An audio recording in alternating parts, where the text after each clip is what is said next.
The music was a creature of shimmering, gilded surfaces. It bounced from the crystal chandeliers of Lady Danbury's ballroom, slid along the polished parquet floor, and caught in the diamonds glittering at the throats of 100 women. For Frances Channing, however, the sound was muffled, as if she were hearing it from the bottom of a well. She stood near a pillar, draped in silk garlands, the traditional habitat of the overlooked. It was a role she had perfected over 3 London seasons. She was not plain, precisely, but she possessed a quietude that the roaring, peacock-hued society of the ton simply did not know what to do with. Her gown, a pale grey silk, was a testament to her status, present but not participating. It was a colour that did not ask for attention. It was the colour of invisibility. From her vantage point, she had a clear view of her mother, Lady Henriette Channing, holding court near the refreshment table. Her mother was all vibrant colour and sharp, brilliant laughter, a stark contrast to Frances herself. Lady Henriette's smiles were weapons, and her eyes, so like Frances's own in shape and colour, were constantly scanning the room, assessing, calculating. Tonight, they were fixed with predatory intent on Lord Merivale, a man whose fortune was as vast as his character was shallow. And every so often, those calculating eyes would flick towards Frances, a silent order in their depths. Be charming, be visible, be valuable. Frances felt a familiar, cold dread coil in her stomach. She turned away, her gaze drifting towards the tall French windows that opened onto the damp chill of a London evening. And that is when she saw him. He was not part of the ball. He was part of the city's vast, unseen machinery that kept such nights running. A labourer, by the look of his worn coat and sturdy boots, tasked with some late-night errand in the mews behind the great house. He stood for a moment under the yellow splash of a gas lamp, his face cast in shadow and light. He was not looking at the glittering spectacle within. His attention was fixed on a small, scruffy dog that was nosing at a discarded wrapper in the gutter. The dog was limping, its tail a pathetic comma against the cobblestones. As Frances watched, the man, the labourer, knelt. Not a sudden movement, but a slow, deliberate unfolding, as if his joints ached. He reached into his coat and broke off a piece of what looked like a small loaf of bread. He did not toss it. He held it out on his open palm, patient and still, until the little dog summoned its courage and crept forward to take it. The man did not pet the dog. He simply watched it eat, his head slightly bowed. And in that simple, quiet gesture, Frances felt a shock of recognition. It was a moment of dignity, of kindness offered with no expectation of reward.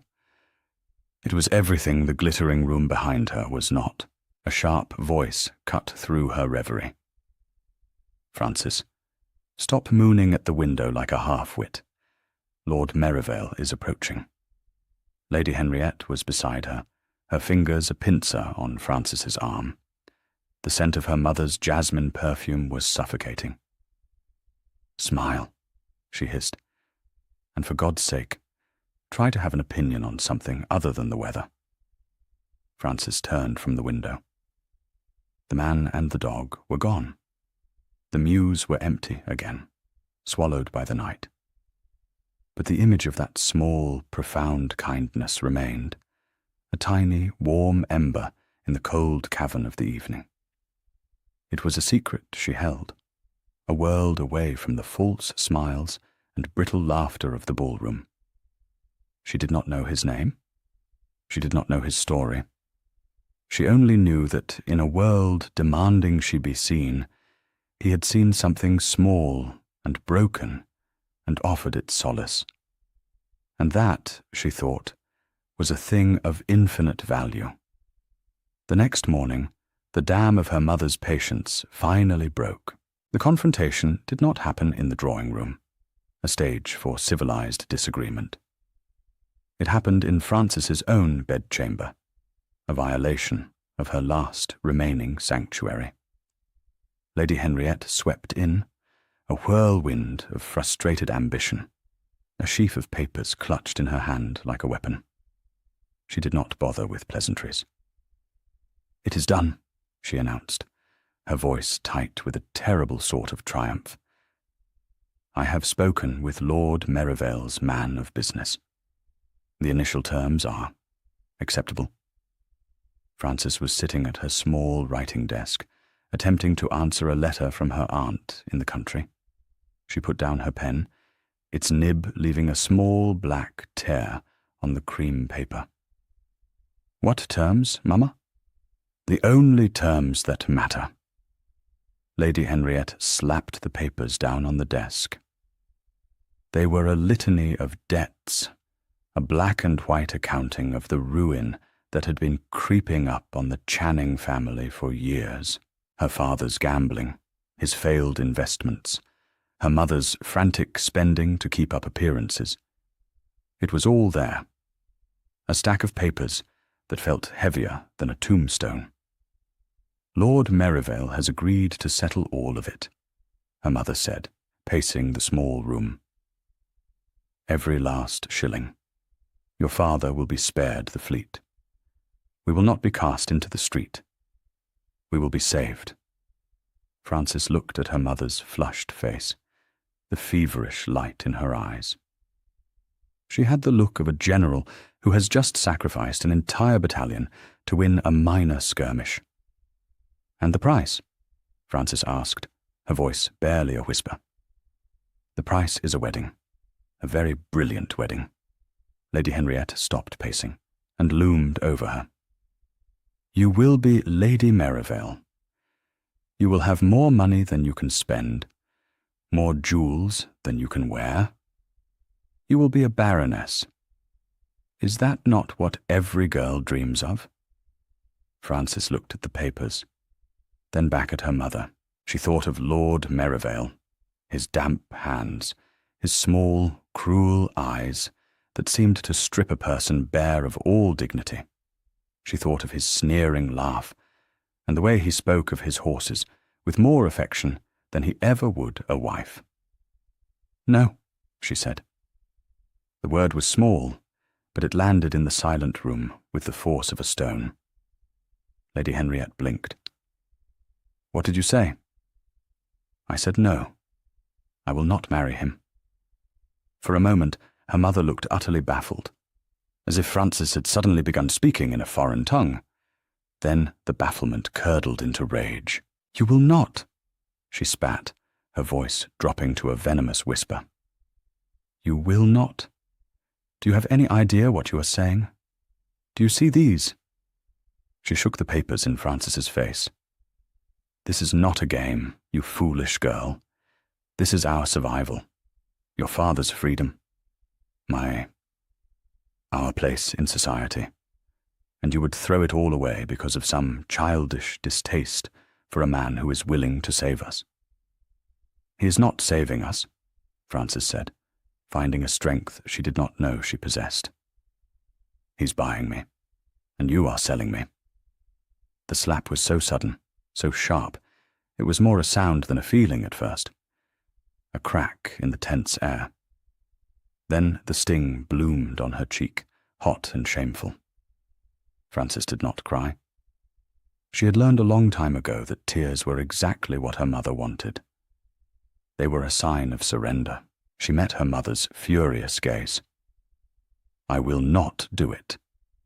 Lady Henriette's face was a mask of fury. "You will," she said, her voice shaking. "You will marry Lord Merivale within the month, or I will see you locked in this room until you beg me for the privilege. You have no choice, Frances. You have never had a choice." She stormed out, locking the door behind her with a definitive metallic click. Frances stood in the silent room, the echo of the lock ringing in her ears. Her cheek throbbed. She looked at the papers on her desk, the cold, hard facts of her family's disgrace. Her mother was right. She had no choice. The world had offered her two paths: marriage to a monster, or a shared descent into poverty and shame. But as she stood there, a third path began to form in her mind. A wild, desperate, unthinkable path. An image came to her, unbidden. A man kneeling in the gaslight, offering a piece of bread to a stray dog. An act of quiet decency in a world that felt devoid of it. He was nothing. A labourer. A beggar, for all she knew. He had no name, no fortune, no standing. He was the absolute antithesis of Lord Merivale. He was, in the eyes of her mother and her world, less than nothing. And that, she realized with a dizzying, terrifying clarity, was exactly what she needed. If she were to be owned, she would choose her owner.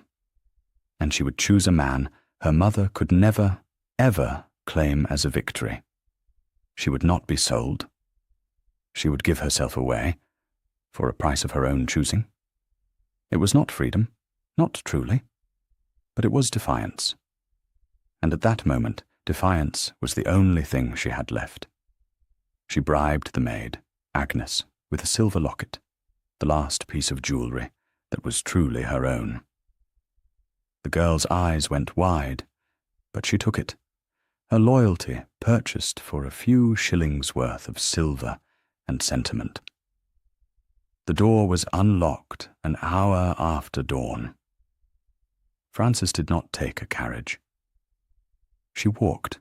She pulled a plain woolen shawl over her head, making herself one with the grey, anonymous morning crowd of shop girls and clerks.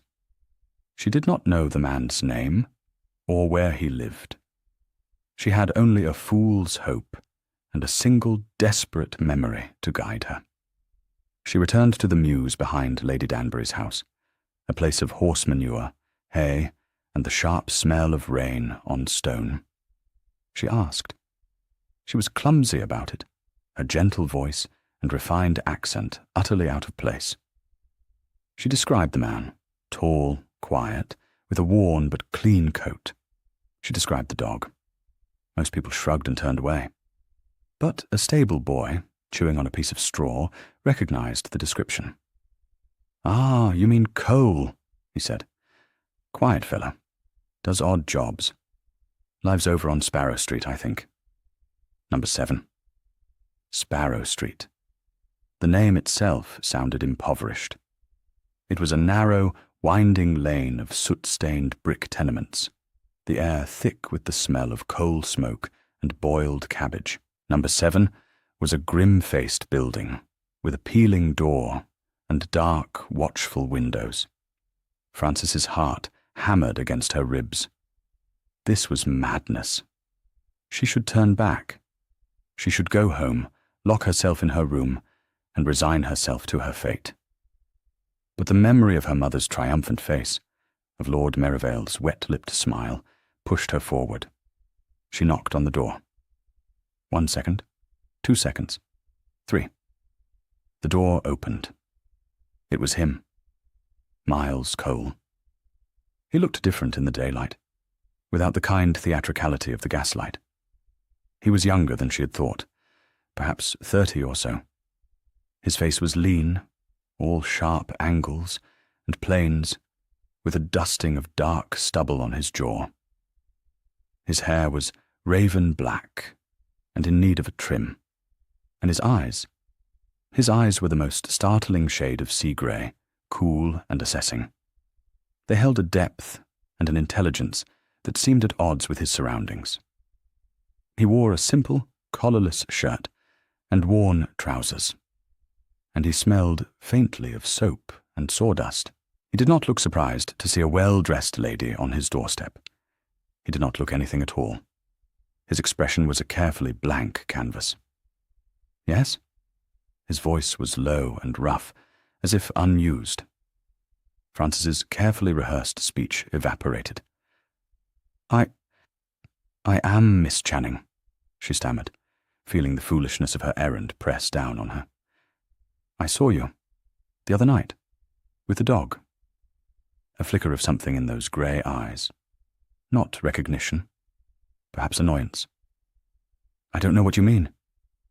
You gave it bread, she insisted, her voice gaining a desperate edge. I saw you from the window of the ball. He said nothing. The silence stretched, thick and uncomfortable. A child cried from a window overhead. She took a breath and plunged ahead. I have a proposition for you, Mr. Cole. I am not for hire, he said, and made to close the door. Wait, she cried, putting a hand on the rough wood. Please, this is not... It is a business arrangement, a marriage. The door stopped moving. He looked at her hand, then back at her face. For the first time, an emotion registered in his expression. Utter disbelief, with a faint shading of pity. You are mad, he said, not unkindly, or you are in a great deal of trouble. Either way, you have the wrong man. No, she said, her desperation making her bold.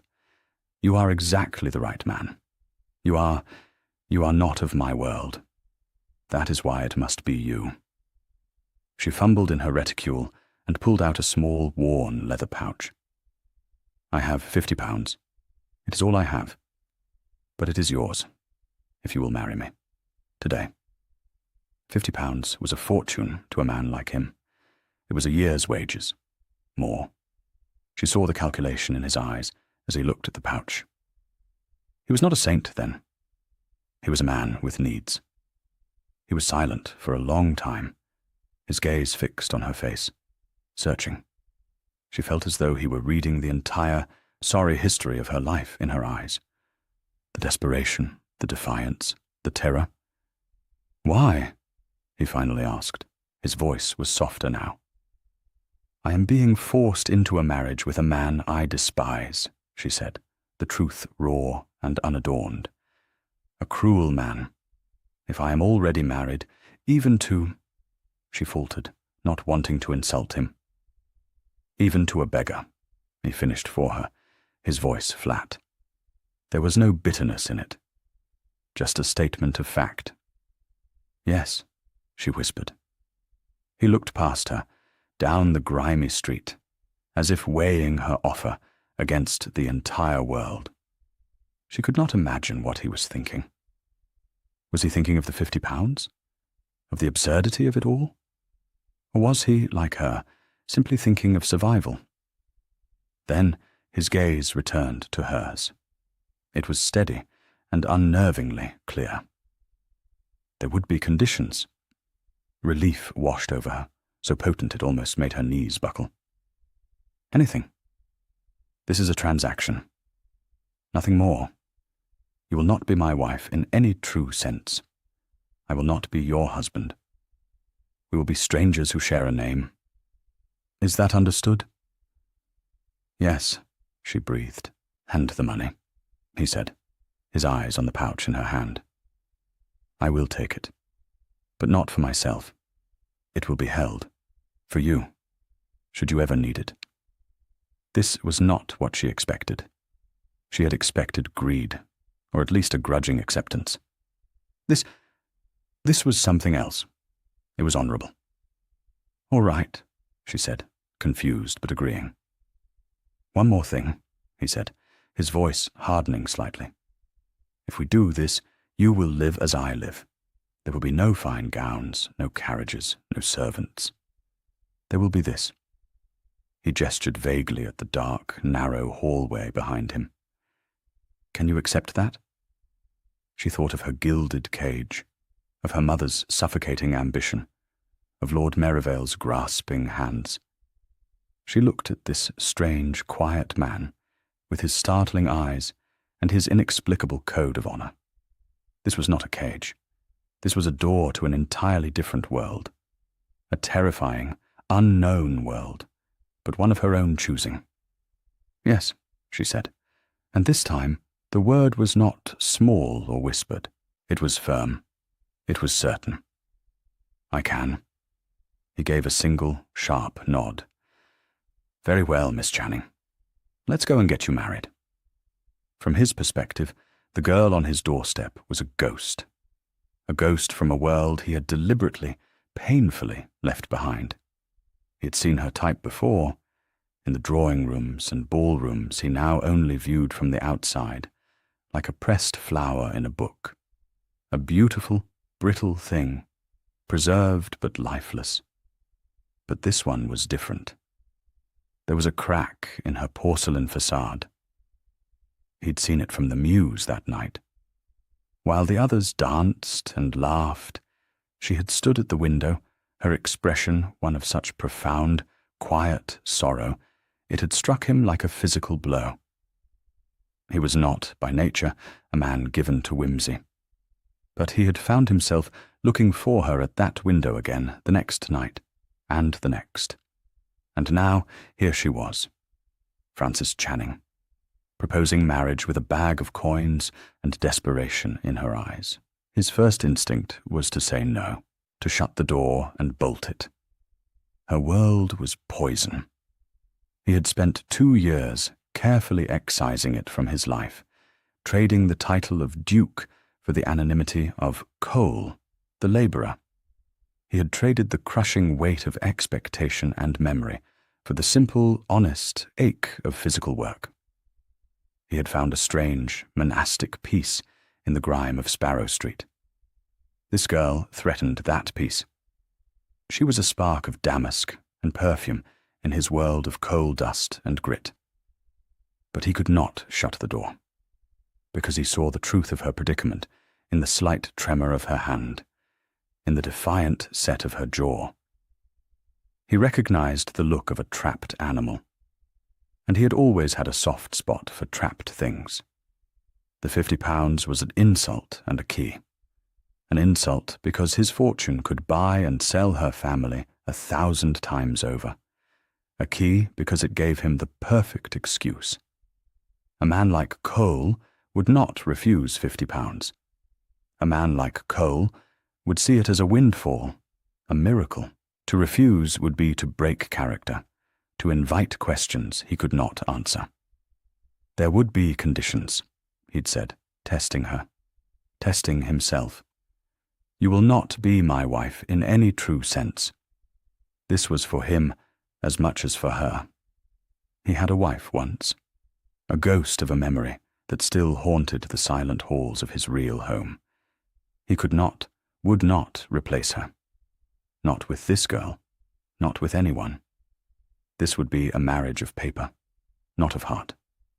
The money will be held for you. This was a matter of principle. He would not take her last pittance. It offended his sense of order. The Duke in him, the man he tried so hard to suppress, would not allow it. You will live as I live. This was the final, most important test. If she was merely a spoiled girl having a tantrum, this would send her running back to her gilded cage. If she was serious, if she was truly desperate, she would stay. She had stayed. She had said yes, and so Alexander, Duke of Whitchurch, known to the world as Miles Cole, found himself standing in the dusty vestry of a forgotten city church, next to a girl with the eyes of a startled fawn, pledging his name, his false name, in a vow that was both a lie and a terrible binding truth. The vicar was old and smelled of damp wool. The only witnesses were a grizzled verger and the hovering spirits of 1,000 forgotten baptisms. The ring was a simple band of brass, purchased for a few pennies from a street vendor on the way. It looked absurdly cheap and foreign on her slender, well-manicured hand. When the vicar pronounced them man and wife, there was no joyous kiss, no swell of organ music, only an awkward, cavernous silence. He had just bound himself to a stranger. He had just dragged a girl from the frying pan of her life and dropped her directly into the fire of his own complicated secret one. It was the most reckless, idiotic thing he had ever done, and as he looked at her, standing so still and pale in the gloom, he felt a terrifying, unwelcome flicker of something he had not felt in years. Responsibility. The rooms on Sparrow Street were cleaner than Francis had expected, but just as sparse. There were two of them. A small sitting room with a table, 2 chairs, and a fireplace, and an even smaller bedroom with a narrow bed and a single window that looked out onto a brick wall. There were books, though. Stacks of them. Not the leather-bound, gold-tooled volumes of her father's library, but worn, well-read paperbacks. Plato, Shakespeare, a book of poetry by a man named Keats. The reality of her situation settled upon her, not as a sudden crash, but as a slow, creeping chill. She had done it. She was Mrs. Cole. This grim little space was her home. The silent, watchful man, who was now her husband, was her only companion. The first few days were a study in silence. Miles, he had told her to call him Miles, would leave early in the morning, before the sun had fully risen, and return late in the evening, weary and covered in a fine layer of dust. He would nod to her, wash his face and hands in a basin of cold water, and then sit at the table to eat the simple meal she had prepared. She had never cooked a meal in her life. The first day, she had burned the oats to a black, smoky crisp. The second, she had nearly sliced her finger off while trying to chop a potato. But she learned. She learned from the landlady, a gruff, kind-faced woman named Mrs. Gable, who showed her how to make the most of a few pennies, how to make a stew that would last for 3 days, how to bake a passable loaf of bread. She learned the rhythms of Sparrow Street. She knew that Mrs. Gable's son, Tommy, had a cough that would not quit.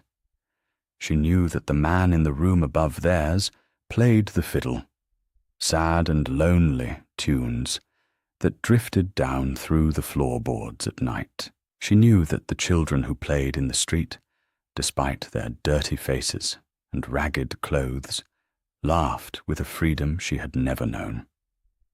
And she learned about her husband. Not from what he said almost nothing, but from what he did.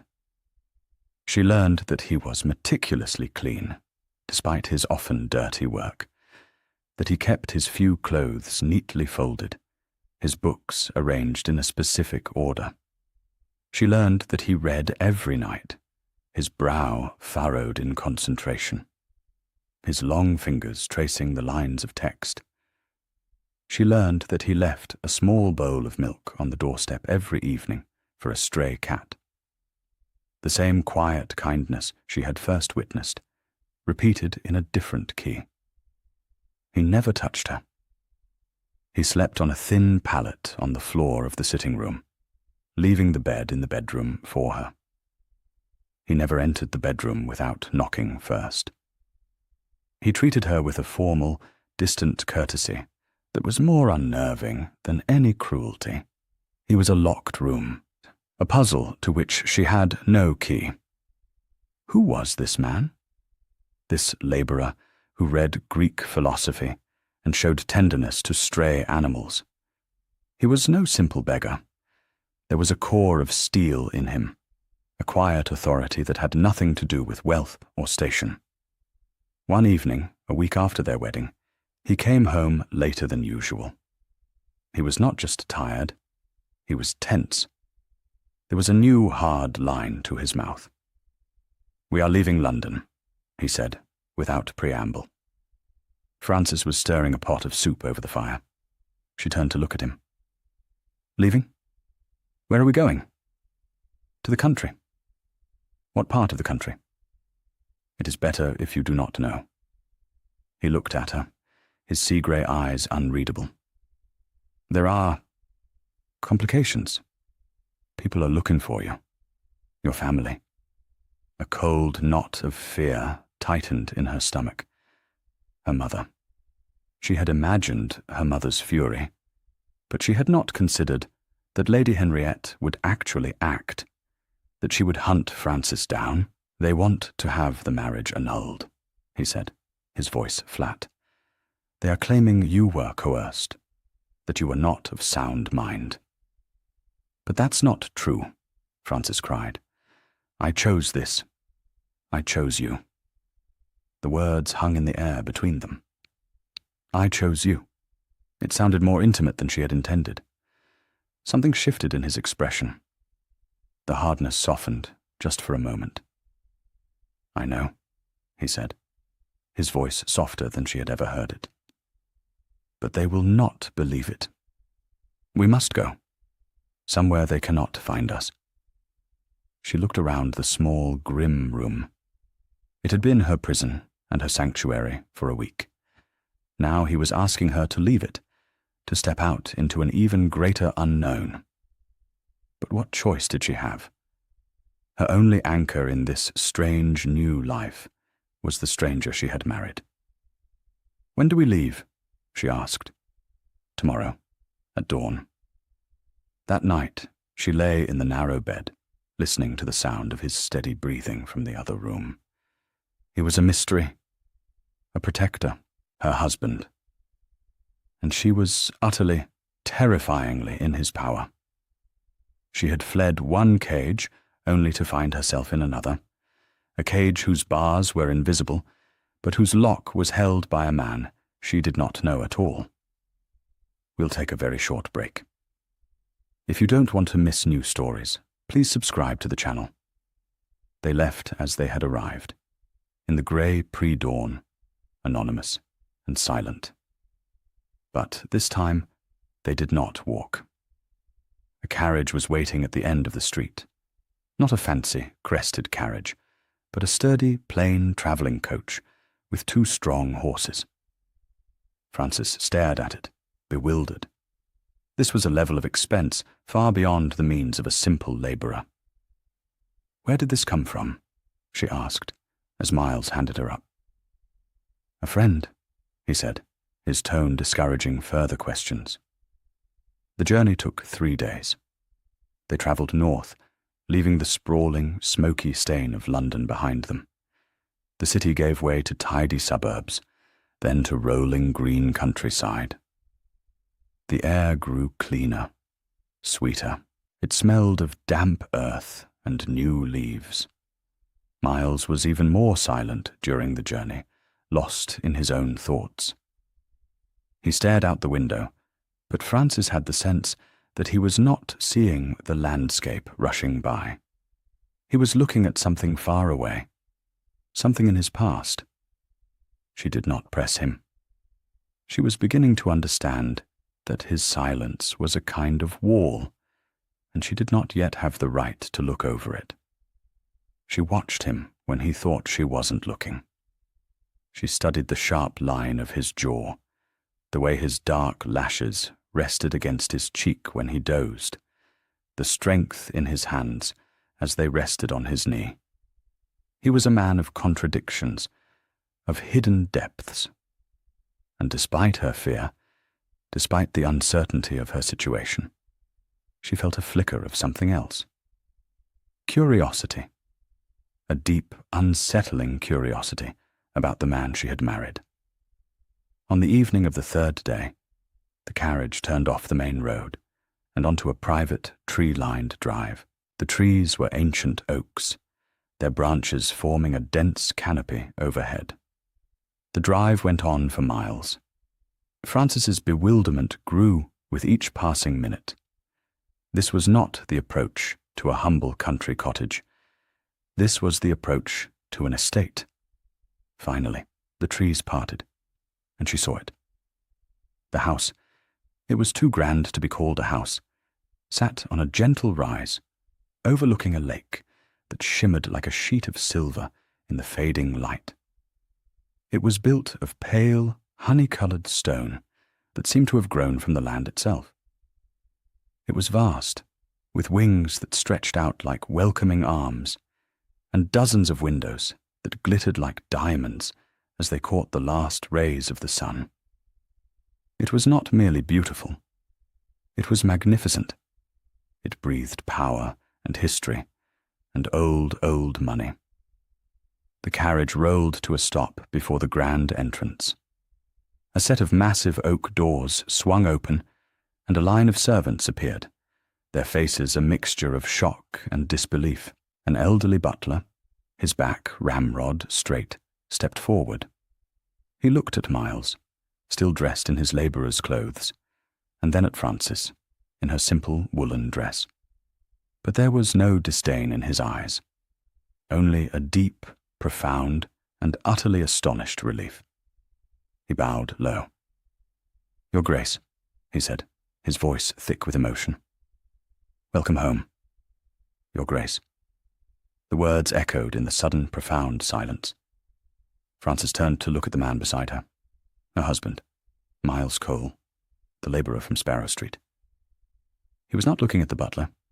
He was looking at her, his sea-grey eyes filled with a weary resignation, and something else she could not name. Regret, perhaps. "Frances?" he said, and his voice was the same low, quiet voice she had come to know. "There is something I must tell you." But he did not need to. She knew. The grand house, the servants, the title, it all clicked into place with a sickening, dizzying lurch. He was not Miles Cole. He had never been Miles Cole. He was a duke.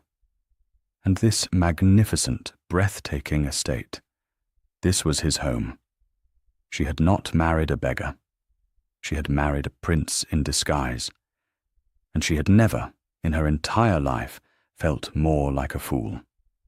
Alexander felt her shock as a physical thing, a tremor that ran through the carriage.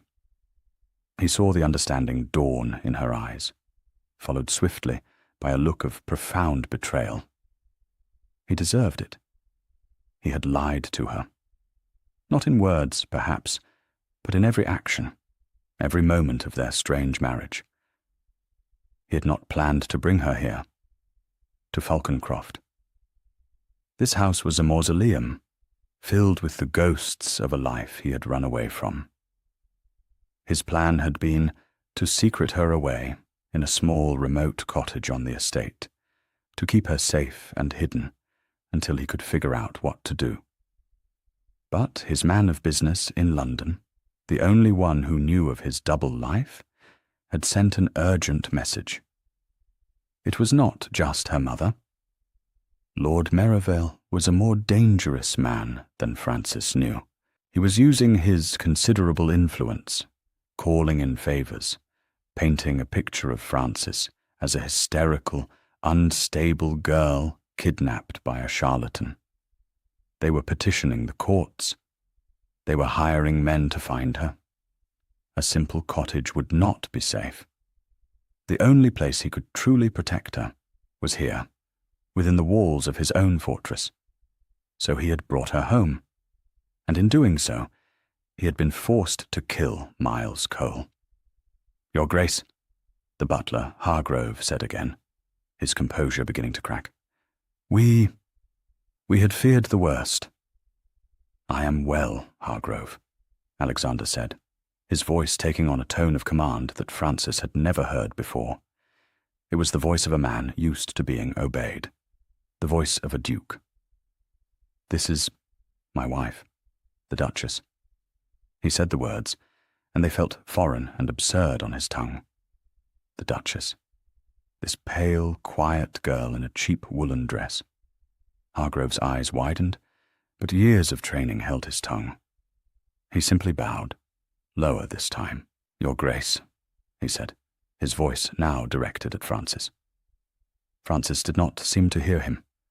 She was staring at Alexander, her eyes wide with a mixture of anger and hurt.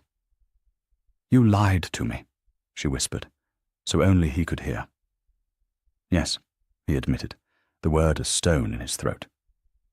We will speak of it later. He turned back to the staff. See to the Duchess's comfort. She will take the main suite in the east wing. There was a flicker of surprise among the servants. The east wing had been closed for 2 years. Alexander helped Frances down from the carriage. Her hand was cold and stiff in his. She moved like a sleepwalker, her gaze sweeping over the grand facade of the house, the immaculate lawns, the army of servants. She was in shock. He led her inside, into the great hall. It was a cavernous space with a ceiling that soared 2 stories high, adorned with intricate plasterwork, portraits of his ancestors, a long line of stern-faced dukes of Whitchurch, stared down from the walls. The air was cold and still. The house felt as if it had been holding its breath for a very long time. He left her in the care of a fluttering, nervous head housemaid, and retreated to the one place in the house that still felt like his own, the library.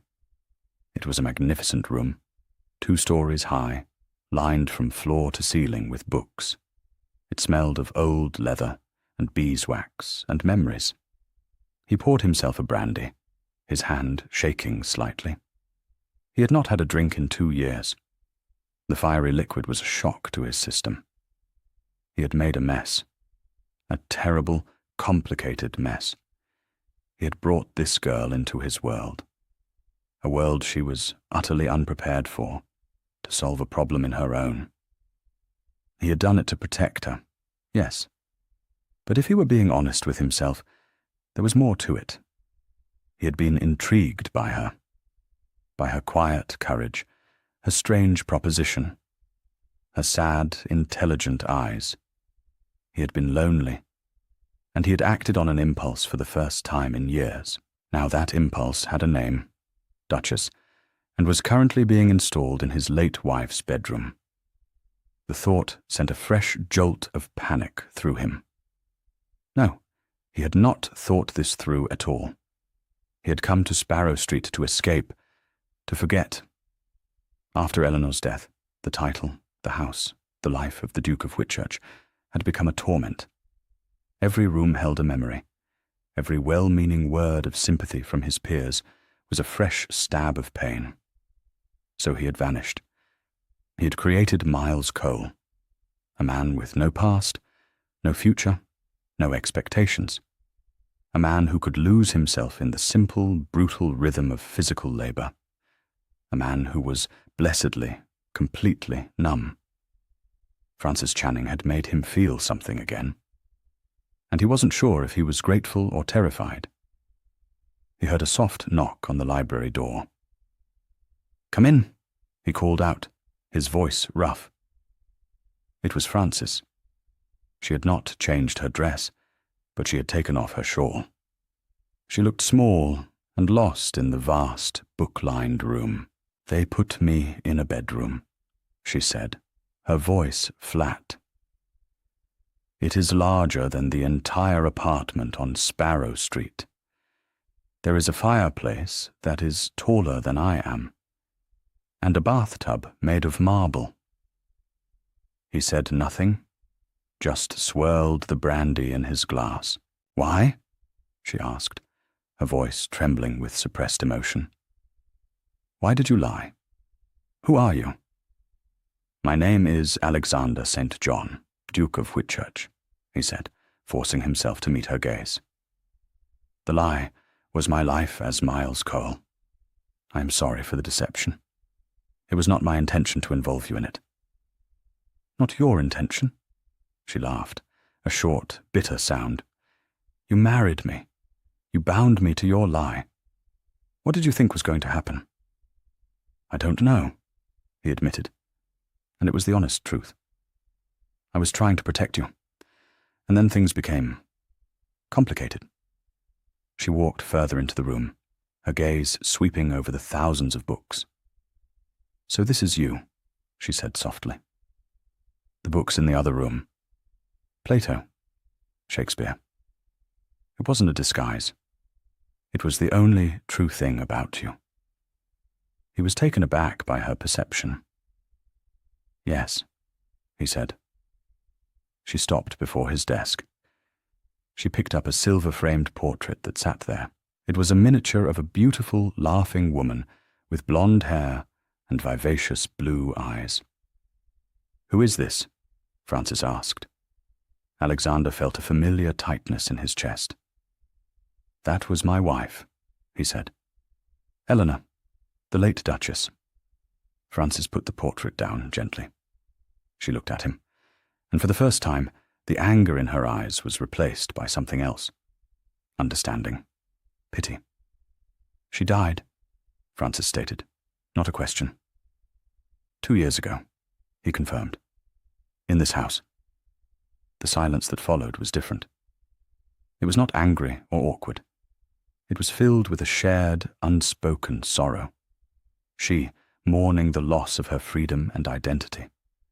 He, mourning a woman he had loved and lost. "The rooms they put me in," Francis said softly. "They were hers, weren't they?" He flinched. He had not considered that. He had simply ordered the best rooms for her. "Yes," he admitted. I can have you moved." "No," she said, surprising him. "It's all right." She looked around the library again, at the portraits, the endless books, the heavy velvet curtains. "I think I am beginning to understand." She looked at him, her gaze clear and direct. "You were not just hiding from my family, were you, Your Grace? You were hiding from all of this." He had no answer for that. He could only look at this strange, perceptive girl he had married, this girl who had seen through his disguise, not to the Duke, but to the grieving man beneath. And he felt the first crack in the ice that had encased his heart for 2 long years. The days that followed were a strange sort of dream. Frances was a duchess. She had a lady's maid, a shy girl named Lucy, who was terrified of her. She had closets full of gowns that had belonged to the late Duchess Eleanor.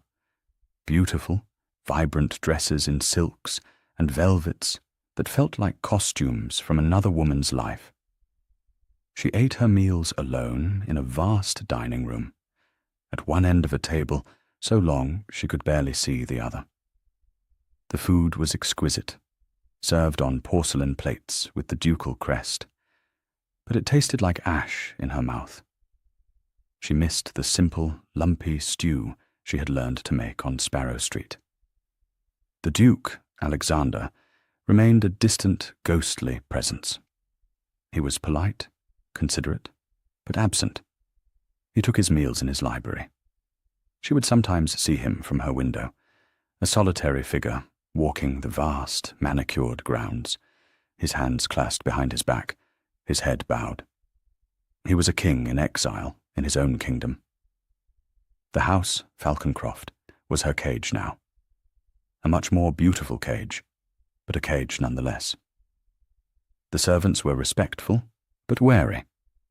They looked at her with a mixture of curiosity and pity. She was the mad woman from London, the beggar duchess who had somehow ensnared their grieving duke.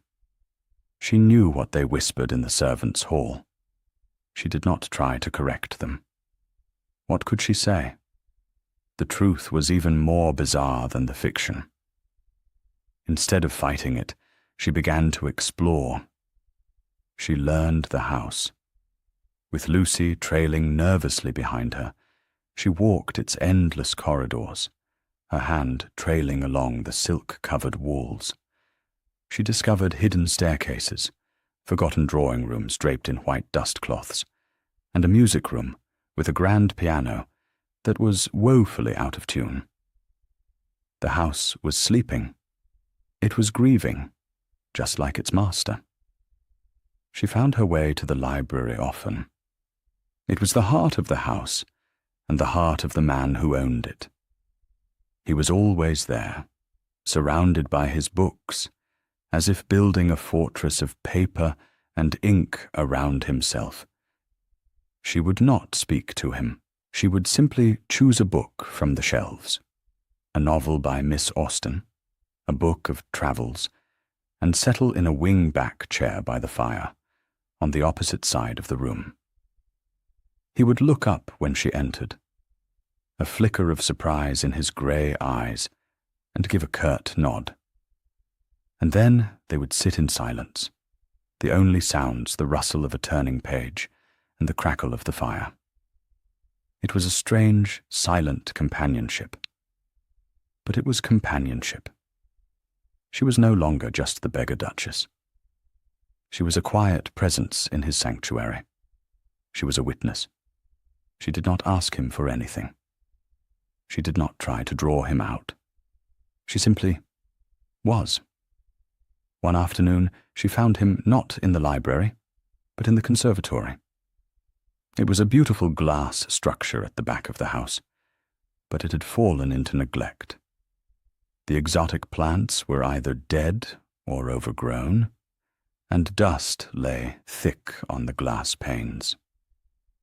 He was standing before a withered orange tree, his expression bleak. "She loved this room," he said, without turning around. He knew it was her. She made it her own. She could make anything grow. Francis said nothing. She walked over to a nearby table and picked up a pair of dusty pruning shears. She began to snip away the dead leaves from a wilting rose bush. Her movements were slow, methodical. He watched her for a long time. "What are you doing?" he finally asked. "It needs to be done," she said simply, not looking up. "If you leave things in the dark for too long, they die. Sometimes you have to let the light in." She was not just talking about the plants. They both knew it. The next day, when she went down for breakfast, she found the long, lonely dining table had been changed. A small, round table had been set up in the sunny bay window, set for two. Alexander was already there, reading a newspaper. He looked up as she entered. "Good morning, Francis," he said. It was the first time he had used her given name without it feeling like a formality. Something moved at the corner of his mouth. Not quite a smile. The almost. She sat down opposite him. The sun streamed in through the window, warm on her face. For the first time since she had arrived at Falconcroft, the food tasted like hope. The arrival of the Dowager Duchess of Whitchurch was announced by a flurry of activity, and a carriage that was even grander than the Duke's. Lady Mariella St. John was Alexander's mother, a woman whose reputation preceded her. She was known in the ton for her sharp wit, her even sharper tongue, and her unwavering devotion to her son. Francis dreaded the meeting. She was an impostor, a fraud. Surely this formidable woman would see right through her and have her thrown out on her ear. She was summoned to the main drawing room, a vast, formal space that they had not yet used. The Dowager was standing by the fireplace, a small, bird-like woman swathed in elegant black silk. Her eyes, the same startling sea grey as her son's, missed nothing. Alexander stood stiffly beside her. "Mother," he said, "may I present my wife, Frances, Duchess of Whitchurch." The Dowager's gaze swept over Frances, from the top of her plainly styled hair to the tip of her simple slippers. The gown she wore was one of Eleanor's, a pale blue morning dress that hung a little loosely on her frame. "So," the Dowager said, her voice crisp, "you are the girl who married my son in a back-alley church and dragged him out of hiding." Frances's heart sank. "Your Grace," she began, but the Dowager waved a dismissive hand. "Oh, spare me the pleasantries. I have had a very long journey. and I am not in the mood for them. She turned to her son. Leave us, Alexander. I wish to speak to your wife, alone. Alexander hesitated, a protective instinct flickering in his eyes. Mother, perhaps go, she commanded. He went. The room was silent. The dowager continued to study Francis, her head tilted to one side. You are not at all what I expected, she said finally. I am seldom what anyone expects, Your Grace, Francis replied, her voice quiet but steady. A flicker of amusement in the old woman's eyes. No, I don't suppose you are.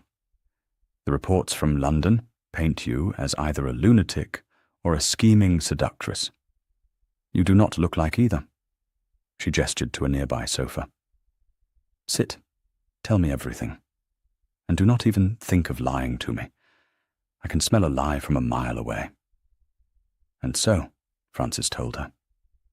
She told her about her mother, about Lord Merivale, about the desperation that had driven her to Sparrow Street. She told her about the quiet labourer who read Plato and was kind to stray animals. She told her about the sham marriage that had become all too real. She left nothing out. When she was finished, the dowager was silent for a long time. She looked at her son's portrait, which hung over the mantelpiece.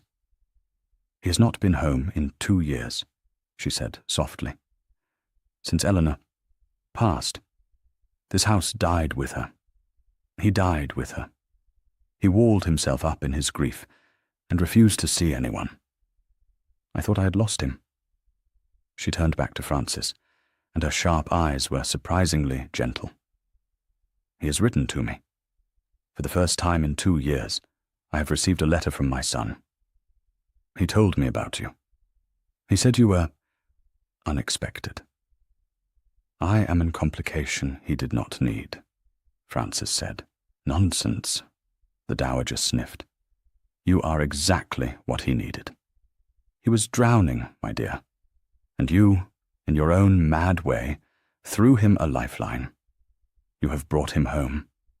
You have made him a duke again, whether he likes it or not. She leaned forward, her gaze intense. He's a good man, Francis, my son. But he is a fool when it comes to his own heart. He thinks he is protecting Eleanor's memory by punishing himself. He needs someone to show him that it is all right to live again. She patted Francis's hand. Her fingers were cool and dry, like autumn leaves. You have made a start.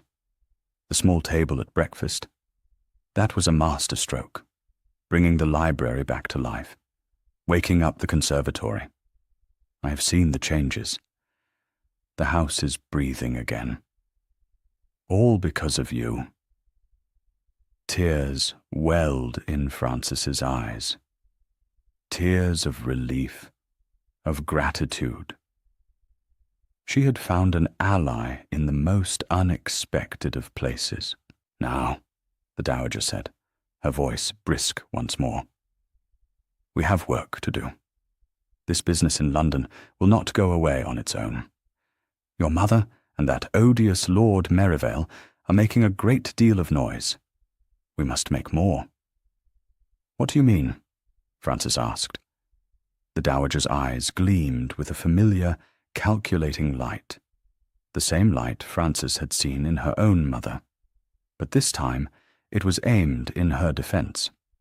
I mean, the dowager said, a slow smile spreading across her face, that it is time for the Duke and Duchess of Whitchurch to be reintroduced to society.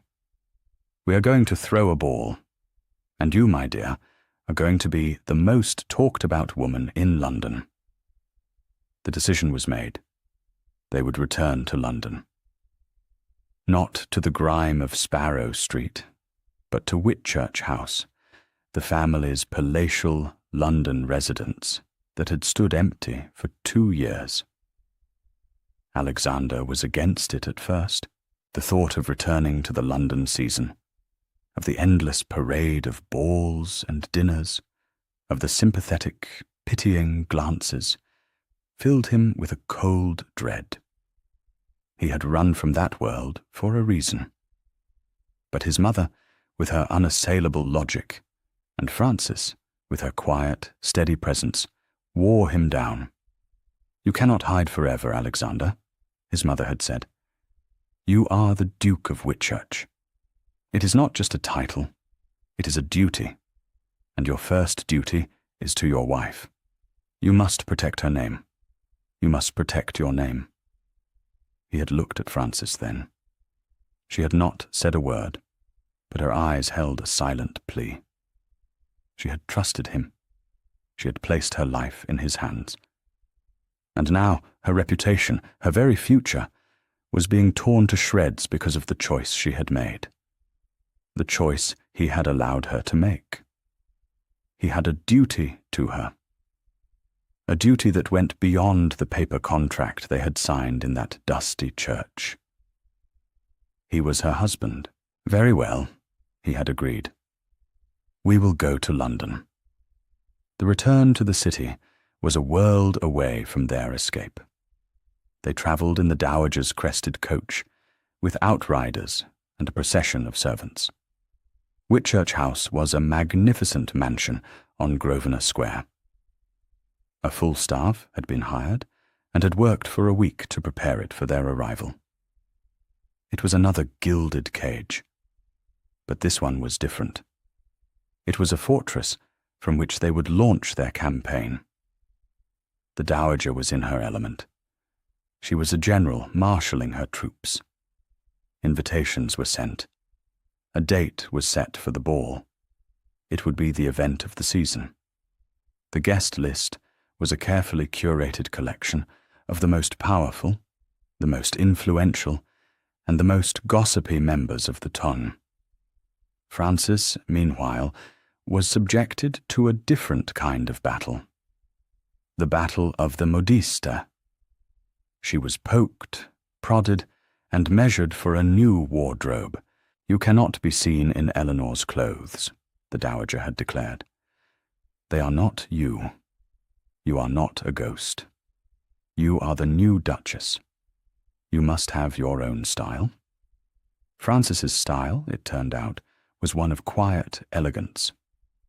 The dowager, with her keen eye, understood that to dress Frances in the latest, most flamboyant fashions would be a mistake.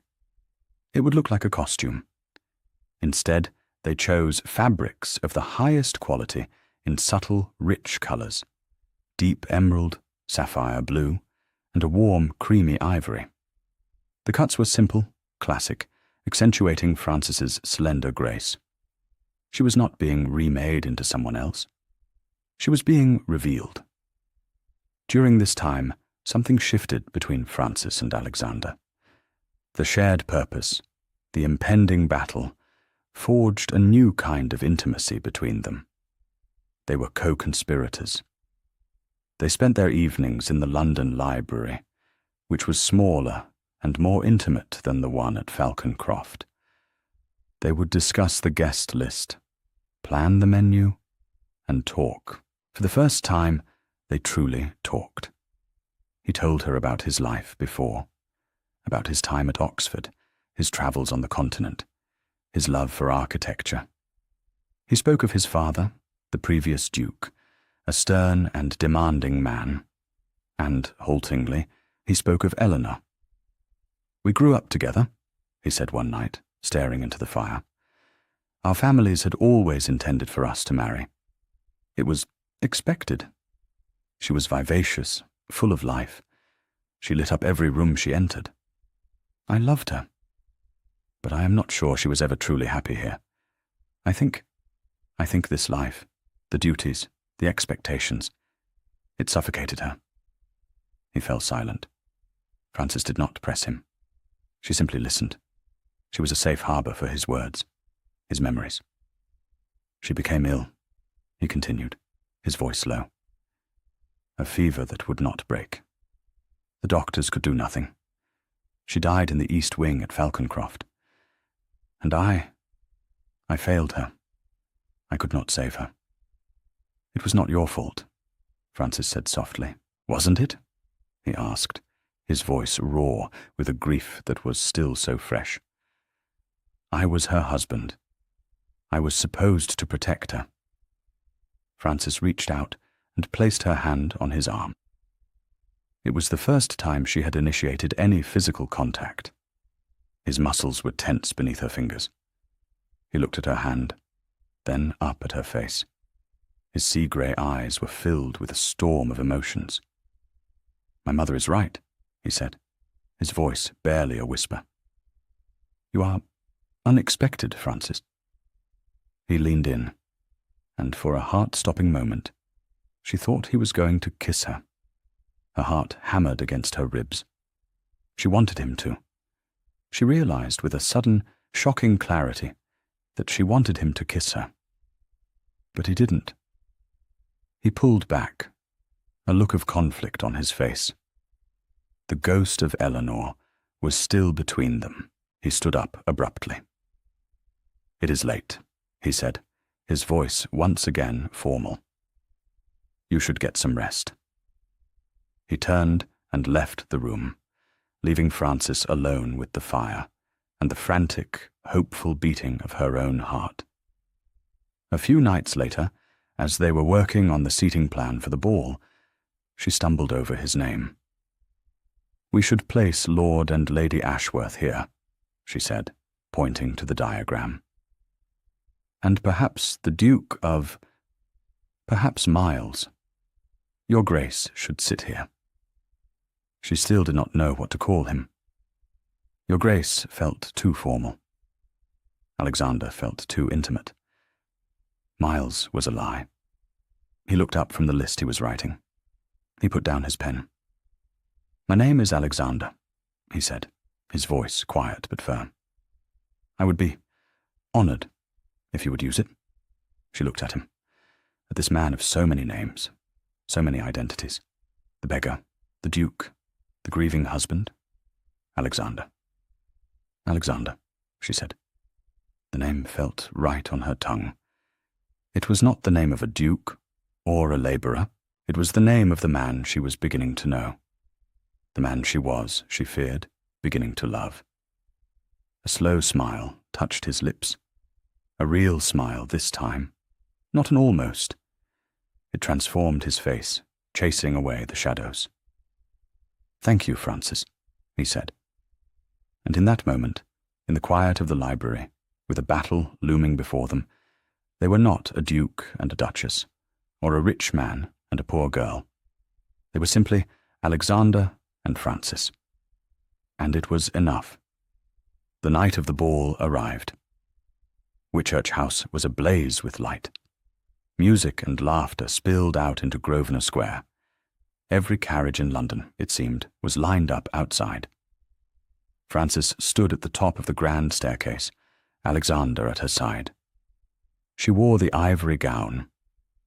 It was simple in its elegance, adorned only with a string of pearls that had been a gift from the dowager. Her hair was swept up, revealing the graceful line of her neck. She did not look like a girl playing dress-up. She looked like a duchess. She was terrified. Her hands were ice-cold. Alexander must have sensed it, because he reached over and took her hand in his. His was warm and steady. "Ready?" he asked, his voice low. She looked at him. He was magnificent in his formal evening wear, the dark coat emphasizing the breadth of his shoulders. The star of a ducal order glittered on his chest. He was every inch the duke. But his eyes, his sea-grey eyes, were fixed on her, and they held not the arrogance of a duke, but the quiet concern of a husband. "No," she whispered honestly. He squeezed her hand. "Neither am I," he admitted. "But we will face them together." Together. The word was a shield. They descended the staircase. A hush fell over the crowd. Every eye in the room turned to watch them. They saw the lost Duke of Whitchurch, returned from his self-imposed exile, and they saw the woman on his arm. The mysterious, beggar wife. The dowager was waiting for them at the bottom of the stairs. She beamed. Perfect, she mouthed. The night became a blur of introductions, of faces smiling, eyes assessing. Frances navigated it with a grace she had not known she possessed. She remembered names, made polite conversation, and smiled until her face ached.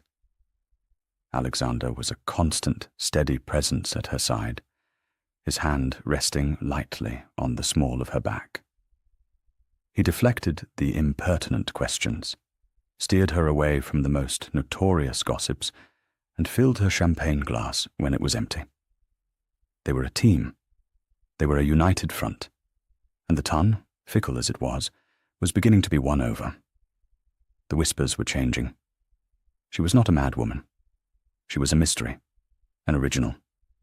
Quiet, yes, but with a certain poise. And the Duke, well, he was clearly besotted.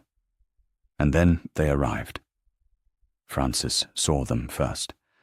Her mother, Lady Henriette, and Lord Merivale, standing in the doorway as if they owned the place. They had not been invited. Lady Henriette was dressed in a gown of garish purple, her face a mask of furious determination. Lord Merivale was at her side, a sneer playing on his lips. They had come for a public confrontation. A wave of nausea washed over Frances. Her carefully constructed composure threatened to crumble. She felt Alexander tense beside her. "It's all right," he murmured, his voice a low rumble in her ear. "I am here." Lady Henriette spotted them and began to push her way through the crowd, Lord Merivale in her wake. The crowd parted before them, sensing a drama about to unfold. The music faltered and died. The room fell silent. "Frances," her mother called out, her voice shrill. "Thank God we have found you. We have been so worried." She rushed forward and grabbed Frances's arm, her fingers digging in like claws. "My poor darling girl, held captive by this charlatan?" She turned to the assembled crowd. "This man," she announced, pointing a trembling finger at Alexander, "is an impostor, a fraud. He tricked my poor, impressionable daughter into a sham marriage. He is a common labourer, a beggar who calls himself Cole." A collective gasp went through the room. This was better than a play. Lord Merivale stepped forward. "We are here to take her home," he said, his voice unctuous. "The marriage will be annulled. Lady Frances will be my wife, as was always intended." He reached for Frances's other arm. Frances felt trapped, a prize in a tug-of-war between three people who wanted to own her. But then she looked at Alexander. He was perfectly still. His face was a calm, cold mask of aristocratic disdain.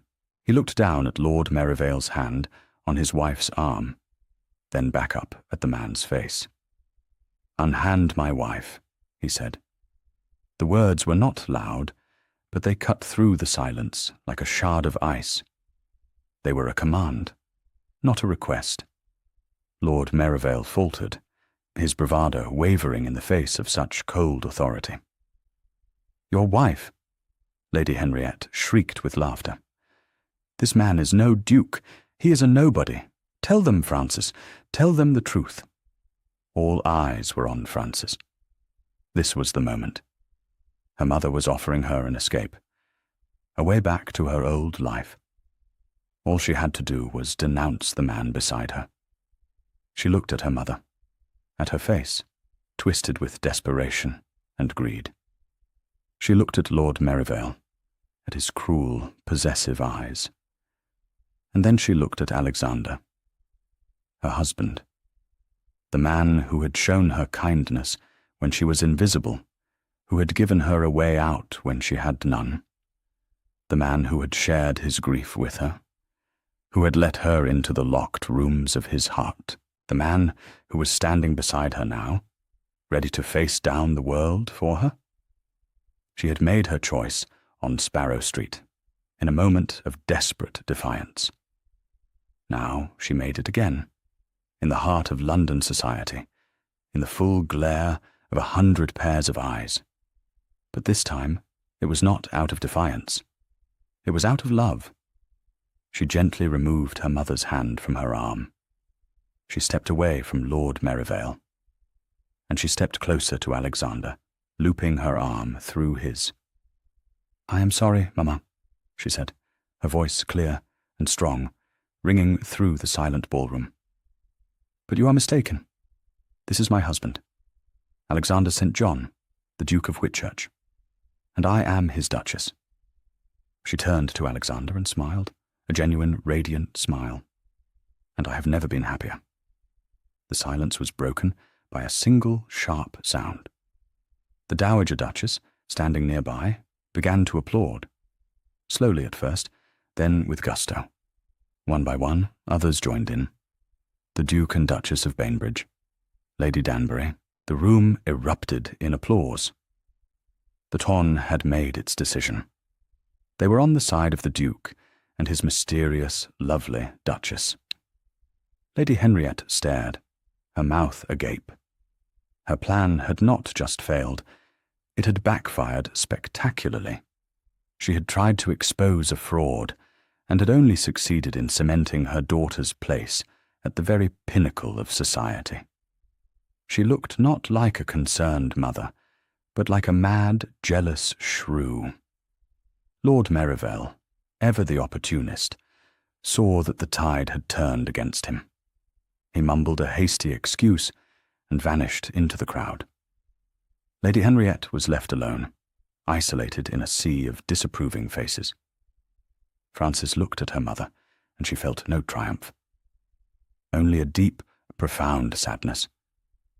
She saw a woman who had been so consumed by her own ambition, by her fear of poverty and insignificance, that she had been willing to sell her own daughter.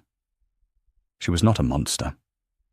She was just a small, frightened woman whose world had just collapsed around her.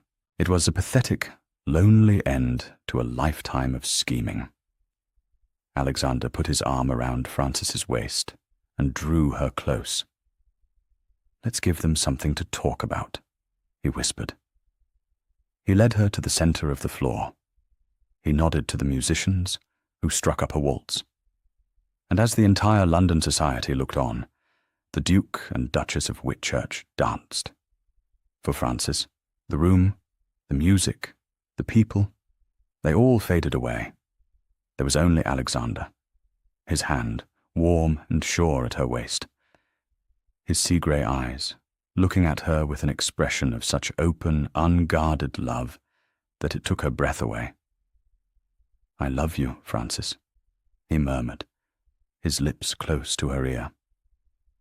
"I think I have from the moment you stood on my doorstep and proposed to a beggar." "I love you, Alexander," she whispered back, her heart so full it felt as if it might burst. "My Duke." He smiled, a true, brilliant smile that lit up his entire face, and in the center of the glittering ballroom, surrounded by the ghosts of their past and the promise of their future, he lowered his head and kissed her. It was not the chaste, formal kiss of a duke and duchess. It was the deep, passionate, and long-overdue kiss of a man and a woman who had found each other in the most unexpected of ways, and who were, at long last, finally home. Epilogue. 6 months later, the autumn sun cast a golden glow over the grounds of Falconcroft. The trees that lined the lake were a riot of red and gold, their leaves rustling in the crisp, clean air. The house was alive. The windows were thrown open, and the sound of laughter and music drifted out into the gardens. The house was breathing again. Frances stood on the terrace, a soft woolen shawl wrapped around her shoulders, She was watching Alexander. He was down by the lake, skipping stones across the water with Tommy, the landlady's son from Sparrow Street. After the ball, after her mother had retreated to the country in disgrace, Frances had insisted. Mrs. Gable, Tommy, and the handful of other souls from Sparrow Street who had shown her kindness were brought to Falcon Croft. Mrs. Gable was now the head housekeeper, her gruff efficiency a terror to the younger maids. Tommy, his cough finally cured by the country air and a doctor's care, was a happy, healthy boy who hero-worshipped the Duke. Alexander looked up and saw her watching. He smiled, that easy, wonderful smile that was still so new, and waved. She waved back, her heart full. He was a different man from the haunted ghost who had walked these grounds 6 months ago. The shadows were gone from his eyes, replaced by a warmth and a light that was all for her. He was a duke again, not because of duty, but because of choice. He had embraced his responsibilities, petitioning for reforms for the poor in the House of Lords, using his power and his experience as Miles Cole to do some good in the world. He had not forgotten Eleanor. Her portrait still sat in the library, but now, beside it, sat a new one, a small, exquisite miniature of Frances. The two women, the two duchesses, coexisted peacefully. The past was not erased, but honoured, and the present was vibrant and full of life. Alexander jogged up the lawn to join her on the terrace. He wrapped his arms around her from behind, resting his chin on her shoulder. "What are you thinking about?" he asked, his voice a low murmur against her ear. "I was thinking about a man," she said, leaning back against his chest. "A man I saw from a ballroom window. He was kneeling in the dirt, giving his last piece of bread to a stray dog." He was quiet for a moment. "I was thinking about a girl," he said softly. "A girl who stood on my doorstep and offered me £50 and a chance to feel something again." She turned in his arms to face him. "You were seen, Alexander," she said, her hand coming up to cup his cheek. "Even in the dark, even when you thought you were invisible, I saw you. And you," he said, his voice thick with emotion, as he brought his own hand up to mirror hers. "You were never invisible to me, Frances. You were the only thing I saw." He kissed her then, a slow, gentle kiss filled with the quiet certainty of their love. It was not a transaction or a defiance or an escape. It was a choice, a home, a beginning, and as the sun set over their laughing, living house, they stood together, no longer hiding, no longer lost, but simply, finally, seen. Thank you for listening to the story all the way to the end. Please tell us which city you're watching from and what the story made you feel. Don't forget to subscribe so you won't miss new stories.